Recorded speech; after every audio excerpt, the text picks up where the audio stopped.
안녕하세요. 2025년 1월 20일 월요일입니다. 오늘도 역시나 이 농장에 들러가지고 닭 사료도 주고 또 잠시 농장에 들렀습니다. 이제 날씨가 많이 포근해졌습니다.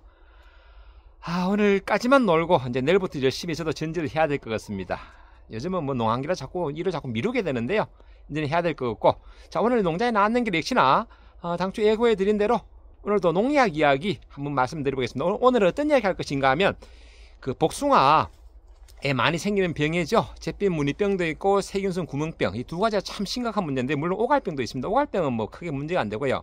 실제 두 가지 잿빛 그 무늬병하고 세균성 구멍병이 많이 문제가 되는데, 우리 구독자님의 그 질문 중에 오늘은 세균성 구멍병의 특성, 방제 방법, 주요 농약, 작용 기작별로 주요 농약, 이런 부분들을 한번 다뤄보도록 하겠습니다. 제가 지난번에 감나무 탄저병 이야기도 했을 때도 말씀을 드렸는데, 세균성 구멍병 이것도 약으로만 방지하겠다 이런 생각을 가지고 있으면 절대 방지가 안 됩니다. 늘 병행해가지고 관리해야 될 부분이 있다. 그리고 방제 적기가 있다. 그리고 주로 이제 가안에 보면요, 이제 복숭아 다 따내고 이제 가을 방제 등한시한 경우가 있어요. 조생종이나 중생종만 심으신 분들은 여름철만 되면 농약을 아예 안 칩니다. 힘들다고. 그리고 만생종도 마찬가지입니다. 다 따고도 잎이 떨어지기 전에 보루대액을 살포한다든지 이런 식으로 방제를 해야 되는데, 이런 부분들을 제가 전체적으로 한번 언급해 보도록 하겠습니다. 시간이 많이 걸릴 수도 있고요. 나중에 가서 제가 혹시나 그 언급하는 약 중에서 좀 시간이 많이 갈 것 같으면 제가 역시나 오늘도 제가 설명드린 부분들은 제가 요약해 가지고 댓글에다가 댓글 상단에다 고정해 놓을 테니까요, 한번 읽어보시기 바랍니다. 예, 제가 아는 지식 범위 내에서 할 테니까 혹시 빠진 부분들은요, 댓글로 질문해 주시면 되고요. 오늘 여기 제가 잠깐 제가 근무하던 상주농협 영농지원센터에서 약을 제가 몇 가지 빌려왔습니다. 왜냐하면 저는 복숭아 농사를 저는 그냥 자가소비용으로 그냥 한 포기 딸랑 심기 때문에 제가 많이 구비된 게 없어요. 그래서 잠깐 빌려왔는데, 이거 외에도 뭐 델란이라든지 몇 가지가 있는데 아직 연초라서 약 재고가 없더라고. 그래서 있는 것만 제가 몇 개 들고 왔습니다. 그 부분 좀 이해 바랍니다. 나중에 주로 쓰는 그런 농약들은 제가 역시나 댓글에다 고정해 놓을 테니까 참고하시고요. 자, 오늘은 이렇게 웨던 복숭아 천공병, 뭐 다른 말로 복숭아 세균성 구멍병, 흔히 천공병이라 그러죠. 자두 같은 경우는 잉크병, 뭐 그렇게 이야기합니다. 이제 그 복숭아 핵가류, 주로 이제 핵가류가 많이 생깁니다. 핵가류라고 하는 건 뭔가 하면 우리가 주로 알고 있는 그 매실, 뭐 자두, 살구, 복숭아, 이제 이런 것을 이제 주로 통칭해서 핵가류라고 합니다. 핵가류에 생기는 병이다. 그리고 이제 생기는 게 어디 생기는가 하면, 물론 가지에도 생기는 데가 육안에 잘 안 보이니까요, 우리가 피해를 주는 거는 잎, 우리 가지에도 생깁니다. 가지 생겨가지고 월동합니다. 하지만 눈에 보이는 거는 잎, 그리고 과실 두 군데 이제 생기는데, 잎에는 이제 처음에는 병반이 생겨가지고 좀 누렇게 되다가 나중에 이 부분이 구멍이 생깁니다.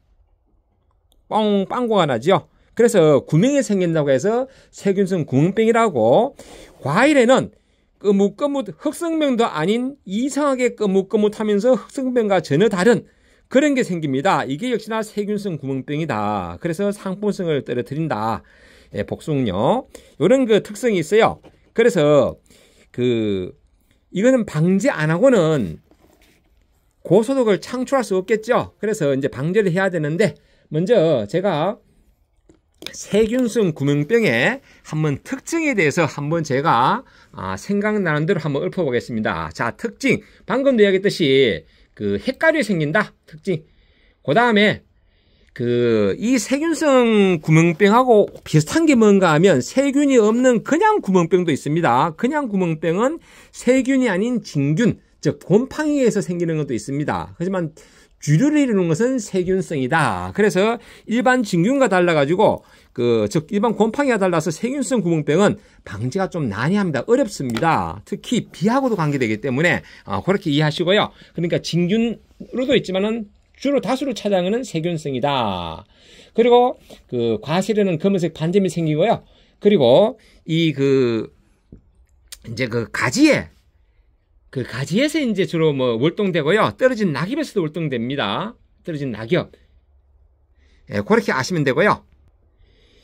이제 개화증과 수화코의 약재 살포로 단순해 보이는 것 같지만 실제 이게 방제를 해보면 상당히 어렵습니다. 왜냐하면 뭐 잡힌 듯 한데 또 자꾸 비가 오고 하다 보니까 이거 도대체 잡을 수가 없네, 이런 경우가 보통 이게 세균성 구멍병이거든요. 날씨만 좀 좋고 습기가 좀 덜하면 아무래도 그 약의 효과가 좀 나타나는데, 지속적으로 비가 온다 그러면 솔직히 잡기가 좀 힘든 병이 이 세균성 구멍병이다, 이런 말씀을 드리고요.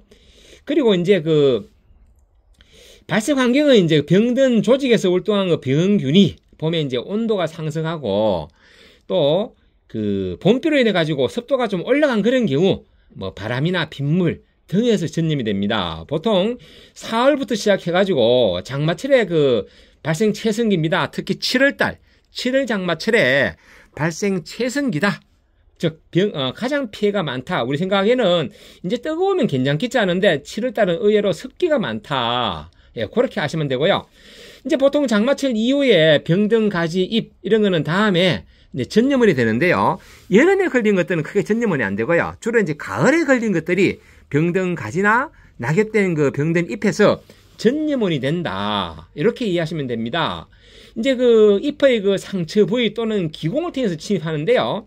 보통 우리가 흔히 아는 그 상처는요, 이제 그 물론 기공 어차피 구멍이 있으니까 뭐 침투가 되고, 일반 상처는 어떤 경우가 생기는가 하면, 첫째 그 상처 생기는 게 약을 칠 때 고압 살포, 특히 잎이 어릴 때 고압으로 살포한다든지, 아니면 강풍, 봄에도 바람이 아주 세게 칠 때가 있습니다. 보면 막 상처, 잎이 막 흔들리가지고 막 상처가 나는 그런 시기가 있어요. 그리고 그 강한 바람. 그리고 또 뭐가 있는가 하면, 이제 그 노린재가 그 가해한 경우, 거기도 상처잖아요. 그래서 잎이나 가실에 그런 상처가 생긴다, 그런 경우에도 이제 그 세균성 구멍병의 침입 경로가 된다, 이런 말씀을 드리고, 자, 그러면 이제 방제 방법은 어떤 것이 있는가? 방제 방법. 이 방제 방법은 역시나 뭐 기본적인 거, 일단 농약 방제입니다. 농약, 첫 번째 농약 방제가 기본적이다. 먼저 기본적으로 농약 방제를 하고, 그 외에 이제 부수적으로 우리가 생각해 봐야 될 게 있습니다. 방제도 이제 예방적 방제와 직접적인 그런 방제가 있는데요. 자, 예방적인 방제는 뭐가 있는가 하면, 그 농약 방제와 병행해야 될 거거든요. 농약 한 가지만 가지고 방제를 하겠다, 그것은 하수입니다. 자, 먼저 이제 그 예방적 방제로는요, 뭐 직접적 방제는 역시나 농약 치는 거고요. 예방적인 그런 방제는 이 세균성 구멍병, 예를 들어서 뭐 도장지를 좀 적당히 제거한다든지, 뭐 배수를 확보한다든지, 또 질소 가다를 좀 피한다든지, 즉 질소 가다 시비 이런 걸 피한다든지, 이것도 이제 과수의 통풍과 배수를 좋게 하는 데 도움이 되거든요. 그래서 이런 부분들 생각해 주셔야 되고, 그리고 입양된 그 병이 걸린 잎이나 열매, 가지 이런 것은 좀 어떻게 제거해야 되는데 실제 좀 어렵잖아요. 그렇기 때문에 어떤 그 전지를 한다거나 이럴 때 병든 가지 좀 제거해 주셔야 되고요. 특히 비교적 좀 강한 품종을 좀 재배해 주셔야 됩니다. 이 복숭아 세균성 구멍병은 특히나 그 백도계통에 좀 품종에 보면 좀 약한 그런 경향이 있습니다. 이제 복숭아 같은 경우는 이제 아조변이가 심하잖아요. 아조변이가 이제 꽃눈 상태, 그런 그 눈의 변이를 통해서 새로운 품종이 생기는 게 아조변인데요. 그러다 보니까 복숭아는 품종이 대략 현재 대략 한 600개 내지 700개, 정확하게 몇 개인지도 모릅니다. 그만큼 아주변이가 많아가지고 품종이 많다고 합니다. 품종이. 그래서 그 많은 품종 중에 이제 좀 강한 것들, 그러니까 가까운 동농가에 방문하셔가지고 그 농가에 좀 물어보고, 좀 특히 이 세균성 강한 그 품종이 뭐냐 물어보고 난 다음에 그렇게 좀 선택하는 게 좋다. 너무 신품종만 따라가다 보면 나중에 이 세균성 구멍병 때문에 다시 과언을 한 번 더 폐원하고 새로 심어야 되는 그런 경우가 생깁니다. 갱신할 경우가 생기기 때문에 이런 부분을 좀 신경 써 주셔야 된다. 자, 그러면 치료적 방제는 또 뭐냐? 치료적 방제는 역시나 주로 이제 우리가 알고 있는 이런 그 항생제 계통에, 여기 보시면요, 브라마이신 세균성 병의 전문약, 방번대 세균성 병의 전문약. 예를 들어서 그 배추의 물원병, 이것이 세균성 병이잖아요. 즉 이 병이 진균이냐 세균이냐 그 원인균이 대단히 중요합니다. 진균과 세균 이 원인균이거든요.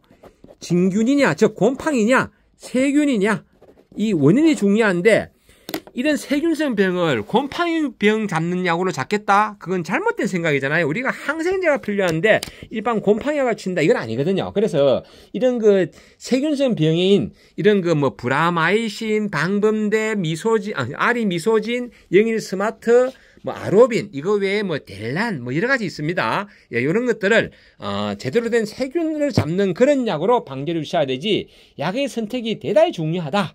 그리고 시기적으로 개화전에 석회보리도액 방지하는 거 좋고 여기 너무 늦으면 또 잎이 탈 수가 있습니다. 이때 석회보리도액도 자가적으로 만든 즉 유산동이 좀 많이 들어가서 잎을 태운다든지 이런 것은 비추천입니다. 주로 사용하는 것이 이제 그 한국상공에서 출시하는 수입산이죠. 일본에서 만든 IC66D 뭐 이런 석회보리도액 같은 거 이런 걸 좀 살판다든지 이런 방법들이 또 있고요. 그리고 그 시기에 맞춰 가지고 방금 말씀드린 이런 세균성 방제 하는 게 중요하다.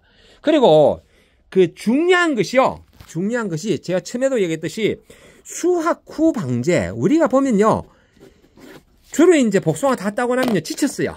장마철에 수확하는 중생종이나 아니면 늦게 우선 가을장모도 있다 보니까 9월 달에 이제 수확하는 만생종 그런 그 복숭아를 따고도 이제 지치다 보니까 수확 후 방제 한번 하라고 하면요. 흔히 하는 말로 뭐라 하냐면 네가 한번 해봐라 이렇게 하거든요. 대단히 중요합니다. 왜냐하면 가을에 생기는 이 그 세균성 그 구멍병이 가지나 잎에 이제 그 잠복되어 있어가지고 탄저병처럼 탄저병도 피해가가 땅에 떨어지는 경우에 다음에 잡기 힘들잖아요. 마찬가지입니다. 가을에 방심해가지고 방지를 하지 않는다? 그러면 그 다음에 병은 를 옮기는 그런 그 균이 되거든요. 그렇기 때문에 꼭 그 가을에 방제를 필히 좀 해주셔야 된다. 이게 대단히 중요합니다. 예, 다음은 주로 사용하는 그 이제 약제입니다. 주로 사용하는 약제. 그리고 좀 추가적으로 그 상대적으로 이제 습도가 많다 그런 경우는 수관 하부가 좀 낮은 부위는 아무래도 통풍이 덜 되잖아요. 그래서 우리가 초생 재배하시는 분들은 중간중간 그런 제초 작업 난 제초 작업이 너무 힘들다 그러면 차라리 약을 치십시오. 즉 그 제초제를 사용해 가지고 바닥 부분에도 좀 통기성을 좋게 하는 거 이거 중요합니다. 그 세균성 구멍병이 많이 생기는 그런 밭에 가보면요. 풀이 많아가지고, 이제 수관 하부로 바람이 안 통하는 그런 경우도 있어요. 그러면 습기가 잘 안 마르잖아요. 그런 경우도 병해가 심하니까요. 어쨌든 예초 작업을 자주 해주시든지 아니면 아예 제초 작업을 해가지고 바닥에 좀 청경재배, 이런 그런 좀 깨끗하게 그래 재배하는 것도 좋은 방법이다. 아니면 제초 메터를 듣든지 이런 방법도 한번 나름 그 세균성 구멍이 많은 그런 과언에 도입해야 될 그런 문제다. 이런 말씀을 드리고요.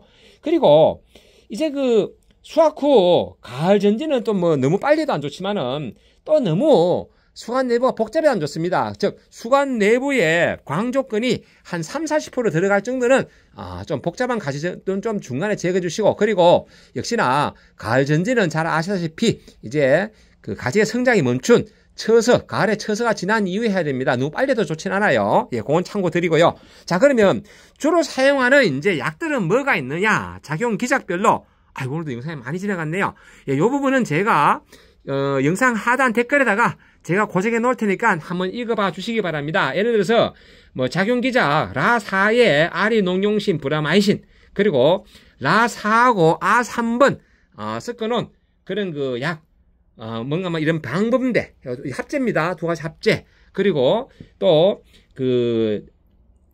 이제 그 아로빈 요거는 그 보호살균제죠. 보호살균제 카하고 섞어놓은 겁니다.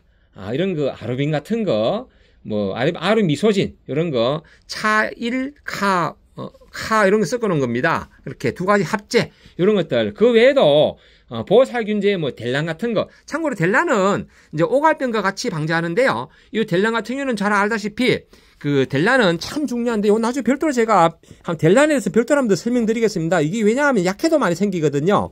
약해 생기는 원인이 약은 좋은데 사용 시기를 잘못하면 이 약해 생깁니다. 특히 델란은 좀 뺀질뺀질한 거 있죠. 털이 없는 즉 그 트리어가 천도복숭아 계통, 이런 계통은 봉지를 안 싸놓은 상태에서 델란 같은 거 살포하면요, 표피에 약해가 옵니다. 그렇기 때문에 이런 부분 중요합니다. 그래서 뭐 델란 이런 것도 그 천공병, 즉 세균성 구멍병에 사용을 하고요. 그 외에도 뭐 비온이나 비천모, 방금 조금 전에 처음부터 이야기했던 그 IC661D의 그 보르도액, 이제 이런 걸 사용합니다.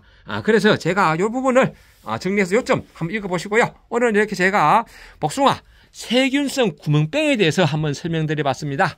다음 영상은 역시나 요청하신 복숭아에 생기는 잿빛 무늬병, 이것도 참 문제되는 그런 병이죠. 여기에 대해서 한번 제가 역시나 특성이라든지 방제, 병행해야 돼서 이런 부분들은 좀 같이 병행해서 방제를 해야 된다. 이런 부분들은 제가 별도로 설명을 드려보겠습니다. 겨울인데도요, 지금 오늘이 1월 20일이면 대한입니다. 대한이면 엄청 추워야 되거든요. 물론 그런 속담도 있습니다. 소한테 얼는 얼음이 대한때 녹는다, 뭐 이런 말도 있는데요. 대한 추위가 의외로 소한보다는 덜 춥다 이런 말이 있지만은 그래도 대한인데 오늘 너무 따뜻합니다. 너무 따뜻하고 지금 땅이 안 얼어서 땅이 녹았습니다. 저희 지역은 지금 여기는 영상, 나도도 현재 영상 7도입니다. 그래서 이렇게 영상을 찍기도 큰 부담이 없어요. 참 요즘 겨울이 너무 따뜻한 것 같아요. 어쨌든 그래도 겨울입니다. 요즘 독감이 심하다니까요. 감기 조심하시고요. 늘 건강한 웃음이 함께 하시길 바랍니다. 감사합니다.